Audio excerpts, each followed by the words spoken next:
The Wasteland era, year 2121, civilization is almost destroyed by nuclear war. Surviving humans build settlements, clinging to life in this world. But humanity is no longer the master of the planet. Giant creatures rule here. For ordinary mortals, going beyond the settlement walls means certain death. Nuclear energy has turned the world into unrecognizable, dangerous ruins. From the ruins emerges a huge praying mantis, blocking the sky from the hero. Even small insects mutated have become nightmares, nuclear monsters. The biker desperately maneuvers, evading the monster's deadly attack. A weapon wrapped in a mysterious purple aura ignites in the hero's hands. He leaps from the motorcycle, preparing to unleash full power on the enemy. The hero's purple blade rushes straight at the giant praying mantis. Energy cuts the monster's chitinous shell into pieces. The hero lands as the creature's fragments fall down. The weak won't survive here.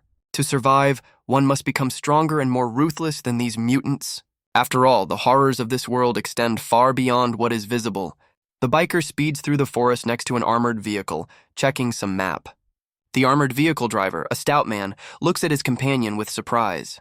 The hero hands the driver a sheet, pointing to their travel destination. On the card is an image of a house and a girl. It seems to be their destination. The hero's mysterious smirk promises that today's event will be interesting. The driver and biker look around the ruins in confusion. The goal is not so simple. Suddenly, the driver is tied up. The hero acts decisively. The hero puts on the driver's suit and mask, preparing to infiltrate. Massive doors of an old mansion tower before him.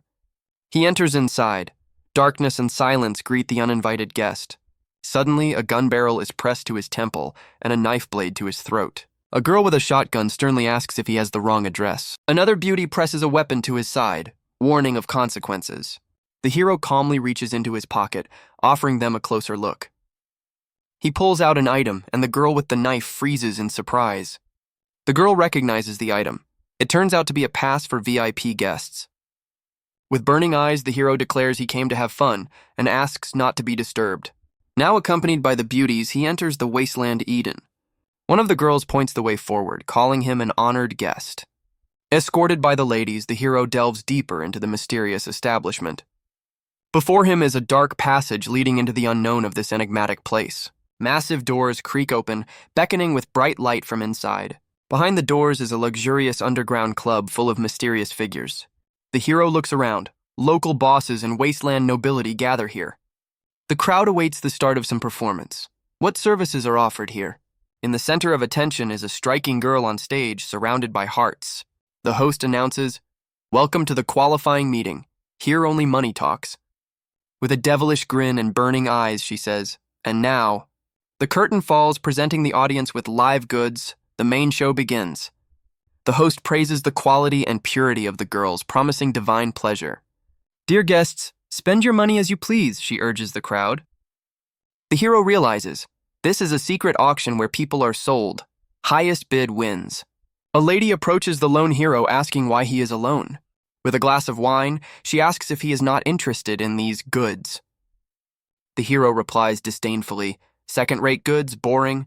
Got anything more interesting?" The lady hints. The guest is a true connoisseur and they have something special. The hero takes out something valuable. Is it enough for a special offer? The lady apologizes for underestimating the guest and invites him to follow her. She leads the hero further inside, promising something interesting. The hero enters luxurious apartments decorated in purple tones. On the bed awaits a girl introducing herself as Xiao Mei, 18 years old. The lady presents the girl as top-quality goods, asking for the hero's opinion. The hero, hiding his face behind a mask, approves. Not bad. The lady, pleased with the reaction, leaves the hero to enjoy the company of the girl. The hero realizes that this time he was truly offered something special. The girl with cat ears playfully declares, "Master, I am now your exclusive pet." The masked hero curiously asks, "And what exactly does that mean?" Xiao Mei, turning her back, playfully reproaches, "Master, you are so bad. Why pretend?" He decisively pushes her onto the bed, continuing the phrase, "Of course it is." The girl spreads her arms and with a pleading look finishes, "Exactly what you thought." The hero, spreading his arms, smirks and replies, "Is that all? Quite ordinary." Xiao Mei asks in surprise, "Oh, Master doesn't like it when I take initiative?" She changes tactics, leaning over him. In that case, maybe this will please Master more? Her hand rests on his chest. Master, the little kitty will be very obedient. Xiaomei looks into his eyes. And if not, Master can use the whip. The masked hero smirks and asks, do you like tasting the whip? Xiaomei whispers in response, the kitty only loves the Master's whip. He sharply pushes her away, saying, all right. The hero swings the whip.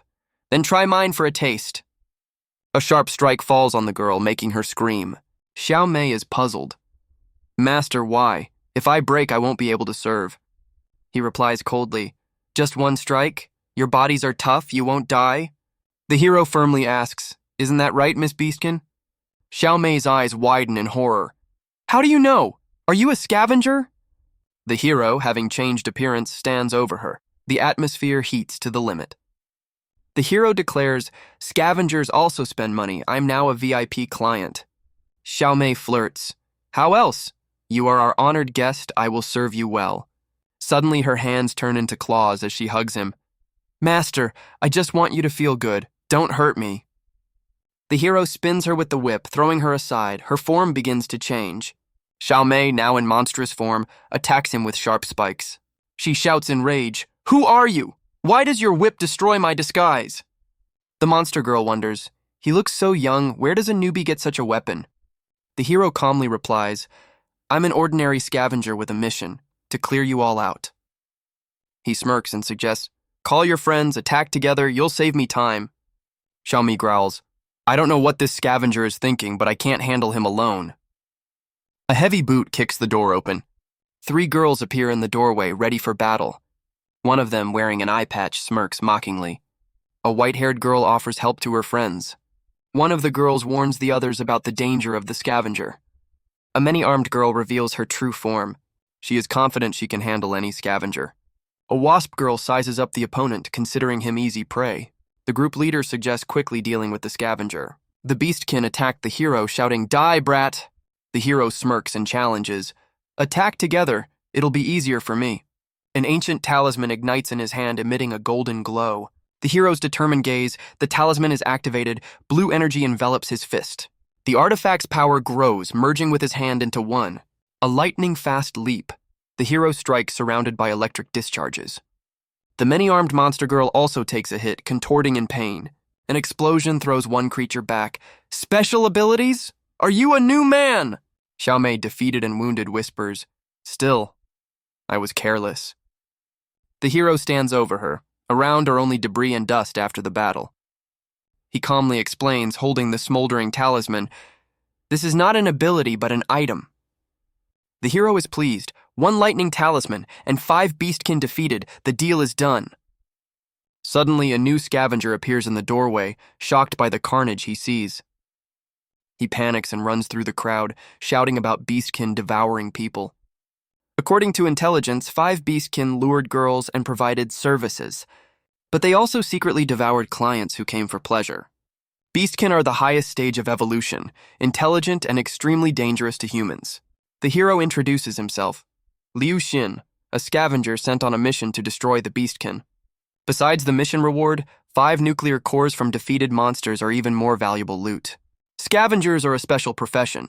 The guild assigns them various tasks. Most scavengers are new humans who awakened abilities due to nuclear energy. Their bodies are not only stronger but also awaken superpowers. Thus, new humans appear. Lucian admits that although he is a new human, the last attack was from an item, and his own ability is unusual. The hero races on a motorcycle through the wastelands, his gaze full of determination. Memories. Liu Xin is an orphan forced to survive until saved by Captain Fan Xiaoyu. She saw potential in him as a new human and accepted him into her squad, Double Leopards. Since then, his goal has been to become the strongest scavenger in this apocalyptic world. The fortress city of Jindu, scavenger ranks from D to S. Liu Xin reached S rank, but strives for more. He found another path to power, a weapon from another world linked to his unique ability. Liu Xin patrols the dark streets of the ruined city on his motorcycle. The hero breaks a massive chain on a door, clearly heading to a new target. Liu Xin enters his modest hideout after another sortie. He lies down, clutching a mysterious glowing artifact, and closes his eyes. The hero slowly drifts into sleep, preparing for something unusual. Suddenly his eyes snap open, one yellow, the other purple, heralding a transition. His soul is transported to another world. This is his awakened new human ability. Before him stretches a strange crimson dimension, the realm of immortal purification. This place teems with demons and monsters, but here one can attain immortality. From the flames appears a mysterious girl in red with an eye patch. She addresses him. "Sectmaster, have you finally awakened?" Liu Xin, now in another worldly form, confirms. The mission here is almost complete, valuable materials gathered. Liu Xin reflects on how from the Wasteland he ended up again in this strange world. Each such transition still seems incredible to him. To explain what is happening, Liu Xin recalls events from several months ago. That day he, as usual, fell asleep at home in the post-apocalyptic world, and woke up on a mountain of lifeless bodies, not understanding where he was. Realization came quickly. He had entered a completely different alien world. At first, Liu Xin thought it was just a nightmare, but the acrid stench of rotting corpses was nauseatingly real. To his surprise, the scavenger bracelet transferred with him and worked, scanning an ancient body. However, the next moment, his eyes saw something even more incredible. Floating ancient buildings entwined with thorns reminded Liu Xin of cultivation worlds from old books. However, this world full of bones and ruins seemed far more eerie and strange. A sudden headache pierced Liu Xin, awakening memories of the previous body owner. Spiritual energy here had dried up, replaced by a malicious force driving inhabitants mad. Demons and monsters fueled by this dark energy mercilessly hunted humans. The methods of surviving cultivators striving to maintain their power became even more monstrous. The previous body owner was a disciple of the Soaring Ascension sect, tasked with gathering treasures. Ordinary people, unable to resist cultivators, were forced to obey without protest. The head of the Soaring Ascension sect appeared to the public as a righteous protector of these lands. In reality, he used his disciples as fuel for his own ascension, extracting their souls. The sect leader called the extraction of disciples' souls a blessing for them. Some disciples with potential were used for alchemy. Their flesh and blood went into ascension pills. Many disciples died this way. Their exhausted bodies were thrown into the wastelands, and talks of justice were just a cover. Liu Xin is horrified. So this is the cultivation of this world? So I reincarnated into a stranger's soul? A sudden headache. Could these be new memories of the previous body owner? A memory. An elder tells young Shinner about countless master cultivators of the past who could create clouds and rain. Once Taoist masters were common, and spitting on the roadside could hit 4 or 5 invincibles. Current cultivators, compared to masters of the past, would be mere servants. The elder recalls the Golden Age. Even demons sought the righteous path, and his sect flourished. But all good things ended. Spiritual energy was exhausted, ancient power broke free, and the heavens unleashed punishment. To preserve the spark of life, the sect leader then resorted to a forbidden secret technique. The technique protected the sect's core from heavenly punishment, but buried it deep underground. However, after spiritual energy was depleted, a malicious force spread, destroying ancient knowledge. In their place came unprecedented cultivators born of darkness. These so-called cultivators turned out to be demons who chose the evil path. The world turned into the realm of immortal purification, where soul-devouring became the norm. The elder instructed young Shinner, "Our clan is the last. Awaken the sect and stop the evil." Liu Xin realizes this cultivation world is cruel, but his ancestors' legacy is now his chance. A memory. The elder shows a map and bracelet, explaining how to find the secret entrance to the sect's ruins. Liu Xin walks through the wasteland, following the elder's directions. The sect ruins must be nearby. Liu Xin stands among piles of bodies. This place reminds him of where he first awoke. The scavenger bracelet suddenly detects a powerful nuclear reaction deep underground. He approaches a pile of bodies covered with strange growths and pushes one aside. Under the bodies is a well. The jade bracelet and scavenger scanner point to an energy source below. Liu Xin descends deeper. The resonance of the bracelets and alarm signal grow with every step. The well walls are covered with bodies consumed by evil energy, their hands reaching toward him. After thousands of steps, he finally touches the bottom of this eerie shaft. Before him yawns a dark cave. The bracelet emits a strong alarm. The source is near. His multicolored eyes narrow. He senses someone's presence in the darkness. From the gloom rises a giant skeleton wearing a crown topped with a sinister red gem. Liu Xin looks at the skeleton, his eyes full of determination. Could it be? He strikes the giant skeleton's ribcage with his fist. Liu Xin recalls, one long knock, two short ones, then a spell. The skeleton's eye socket flashes bright light, emitting powerful beams. Many smaller skeletons engulfed in light burst forth from the giant. Liu Xin stands before a sinister formation of skulls emitting blue flames. The skulls begin to spin, creating an energy vortex. A huge glowing portal opens before Liu Xin, leading into the unknown. He smirks. So this is the entrance, and the jade bracelet is the key. Liu Xin steps without hesitation into the shimmering cosmic vortex. A flash of purple flame. The skulls close the portal behind Liu Xin. Inside the vortex appears an image of a meditating skeleton holding a smaller skull. Golden light envelops something huge, revealing details of a metallic body. Before him stands a giant thousand-armed statue radiating divine power. Liu Xin emerges from the portal into another dimension. He finds himself in a huge underground complex resembling the ancient city of the sect. Liu Xin looks around, amazed by the scale of what he sees. The reality surpasses all books. His bracelet flashes bright red, and Liu Xin wonders, what now? A crimson stream of energy bursts from the bracelet, rushing toward the sect's main building. The energy condenses, taking the form of a little girl with red eyes floating above him. Golden energy flows from the girl's hand. Liu Xin feels a powerful surge of strength. The girl addresses Liu Xin, Sect Master. Liu Xin, confused, Sect Master, me?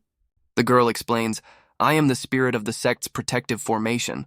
Liu Xin learns about the girls and the sect's past. He recalls the elders' words about awakening the sect.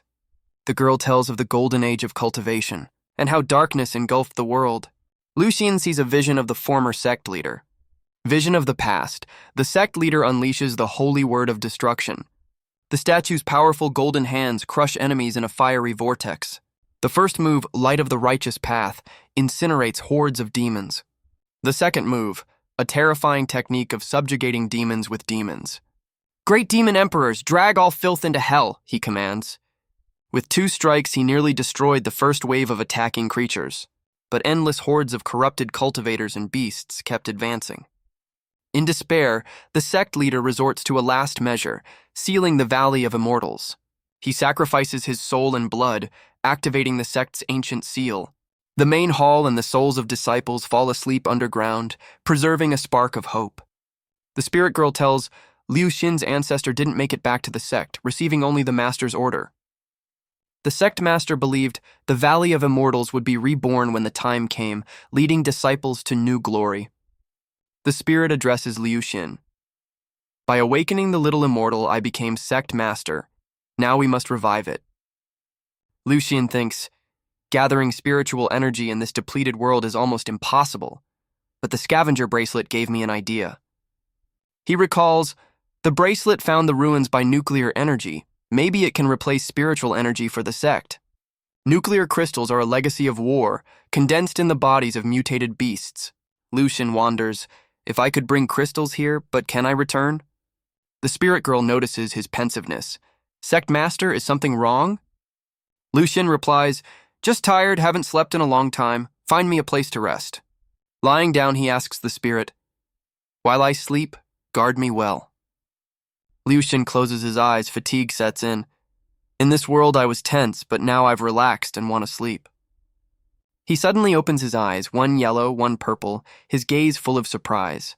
Liu Xin sits on a sofa. Upon waking, I found myself back in my world and the jade bracelet is with me. He looks at his hands. So I can travel between worlds in my sleep and transfer items. Clenching his fist with the bracelet, he smirks. If it worked with bracelets, I can transfer nuclear crystals too. The spirit girl looks in amazement at the glowing green crystal. This can be used? It has as much spiritual energy as a spirit stone. Liu Xin confirms. Just as I thought, items I touch in my sleep go to the cultivation world. Nuclear crystals will give the sect energy. The spirit joyfully announces, this energy is enough to activate the main artifact, the Cauldron of Rebirth. Liu Xin is puzzled. Cauldron of Rebirth?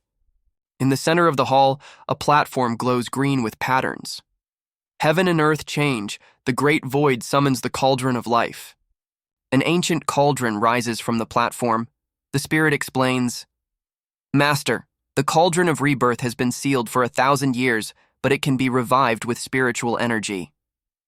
The spirit explains, the master sealed the souls of the disciples so they could be reborn in new bodies. Liu Xin is impatient. Enough talking, activate the cauldron. The spirit agrees, there is enough energy for one body. Crystals fly into the cauldron. Flames flare up. The choice of disciple depends on Liu Xin's luck. Liu Xin thinks about gathering crystals, but the spirit interrupts him.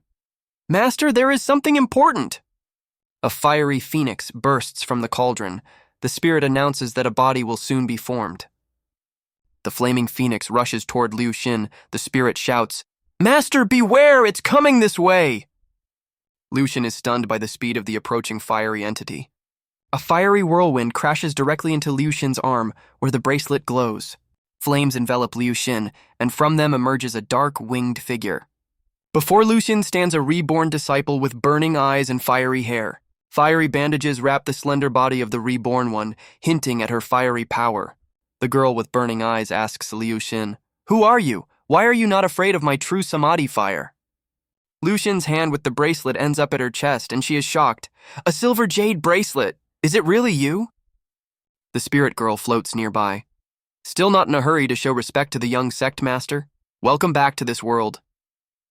The reborn one swiftly attacks Liu Xin, thinking, That's not right. The sect master exhausted his soul back then.